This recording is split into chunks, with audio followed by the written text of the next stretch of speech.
The author had never thought there was much to be found in the rainwater pond behind their bungalow in North India, except for quantities of mud and the occasional water buffalo. It was his grandfather who introduced him to the pond's diverse life.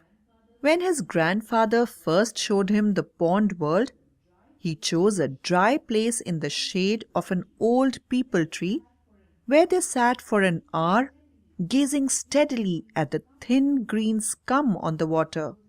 The buffaloes had not arrived for their afternoon dip, and the surface of the pond was undisturbed. For the first 10 minutes they saw nothing. Then a small black blob appeared in the middle of the pond. Gradually it rose higher until at last they could make out a frog's head, its big eyes staring hard at them. The frog did not know if they were friends or enemies. When Mr. Frog had made sure that they were not herons, he passed this information on to his friends and neighbors, and very soon there were a number of big heads and eyes on the surface of the water. They were treated to a chorus that went, "Walk, walk, walk." In the shallow water near the tree, they could see a dark shifting shadow. When the author touched it with the end of a stick, the dark mass immediately became alive.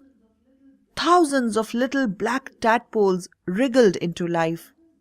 The author's grandfather told him that when he was a young man, he had once brought home a number of green tree frogs. He put them in a glass jar and left them on a window sill without telling anyone of their presence. At about 4 in the morning, the entire household was awakened by a loud and fearful noise.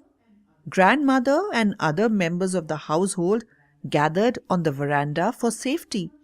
Their fear turned to outrage when they discovered the source of all the noise. At the first glimmer of dawn, the frogs had with one accord burst into a song. Grandmother wanted them thrown out of the window, but grandfather gave the bottle a good shaking, and that quietened them for some time.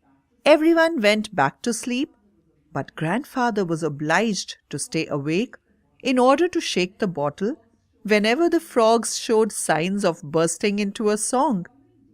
The following day, one of his aunts took the cover off the bottle to see what was inside.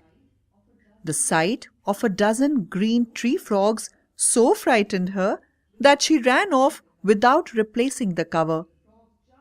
The frogs jumped out and got loose in the garden and were never seen again.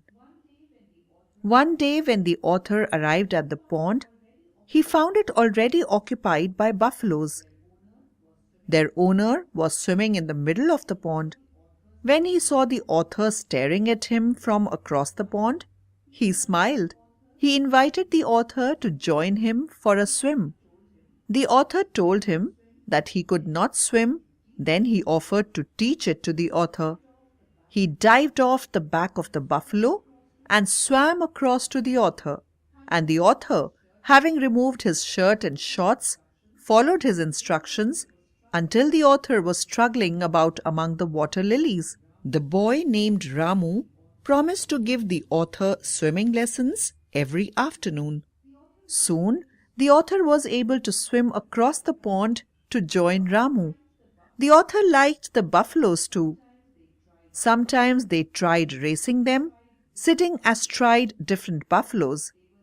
But they were lazy animals and would leave one comfortable spot only to look for another, or if they were in no mood for hectic activity, would roll over in the water, depositing them into the mud and green scum of the pond.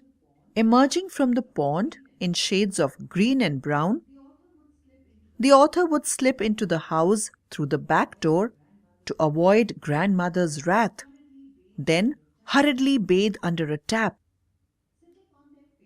Sitting on their favorite buffalo, Ramu and the author watched a pair of saras cranes prancing and capering around each other. They were tall, stork-like birds with naked red heads and long red legs. They were held in great affection by village folk. This particular pair of Saras cranes seemed to have adopted their pond and bungalow, for they were to see them often in the coming months.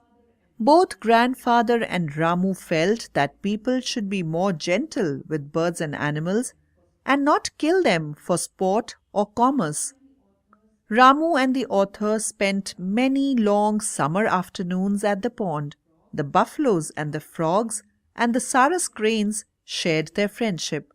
They had accepted them as part of their own world, their muddy but comfortable pond.